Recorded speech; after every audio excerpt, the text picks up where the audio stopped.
बिस्मिल्लाहिर्रहमानिर्रहीम। अस्सलाम वालेकुम दोस्तों, की हाल है? सब ठीक ने? अच्छा भाईजान, एक है बूटी तुहाडे भरा वास्ते लैके आए हैं और ये बूटी जड़ा ना बहुत ही फायदेमंद है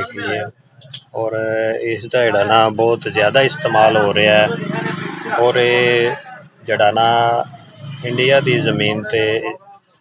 पैदावार होती है इनकी और ये मूसली सफ़ेद इंडियन है। हाँ जी, ये जड़ा ना इंडिया की ज़मीन ते पैदावार है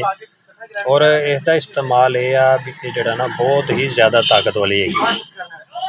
बहुत ही ज़्यादा इसके फायदे ने, ये उन्होंने भरा वास्ते बहुत ही ज़्यादा फायदे ने जेडे कहते ने भी कतरे आते ने, इहतलाम होंदा है जरियान ने, या पेशाब तो पहले कतरे आते, पेशाब तो बाद कतरे आते ने, या कतरे आते ही रहते हैं,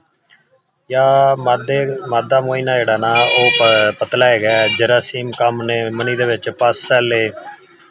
मनी खराब है, मनी दे विच रेशा बनता पाया है, पट्ठियां की कमजोरी है, जिस्मानी कमजोरी है, जड़ा ना चेहरे ते जड़ा ना रंग पीला होया पिया है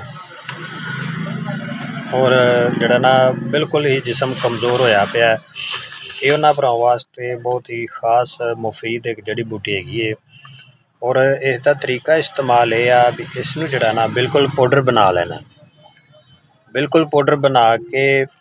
और इसनू जड़ा ना एक चम्मच अद्धा किलो दुध दे विच डाल के रात नू उबाल के रख लैनी है। अद्धा किलो दुध च उबाल के रख लैनी है और सुबह जड़ा ना खाली पेट इस्तेमाल करनी है।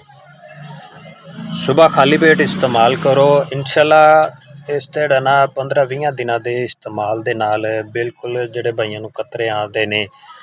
या इहतलाम होंदा है, जरियान होंदा है, या सूरत नज़ाल है, कोई भी मसला है जड़ा ना वो इंशाअल्लाह 15 दिनों दे विच खत्म हो जाएगा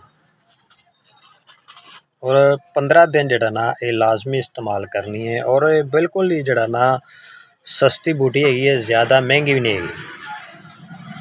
और इस जड़ा ना मूसली सफ़ेद कहा जाता है, इंडियन मूसली सफ़ेद इंडियन कहा जाता है और इसके बेशुमार फायदे है और ये आम जड़ा ना पंसारियों को मिल जाती है, तकरीबन 120-30 रुपए जड़ा ना 10 ग्राम मिलती है, तोला मिलती 10 ग्राम जड़ा ना। और अगर तुसी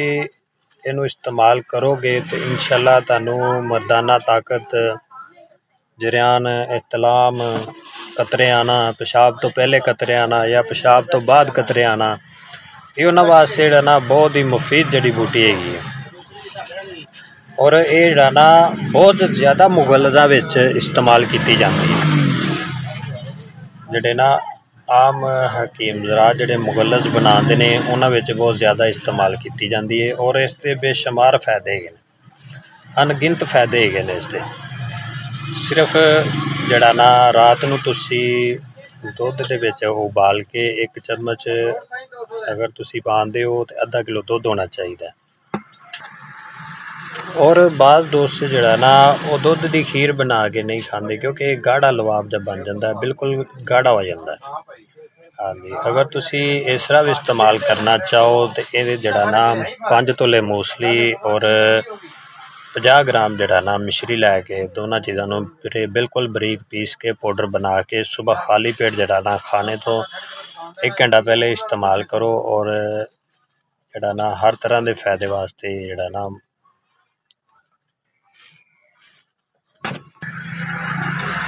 और इसके बेशुमार फायदे है। हाँ जी, अनगिनत फायदे ने जिस भाई मंगवा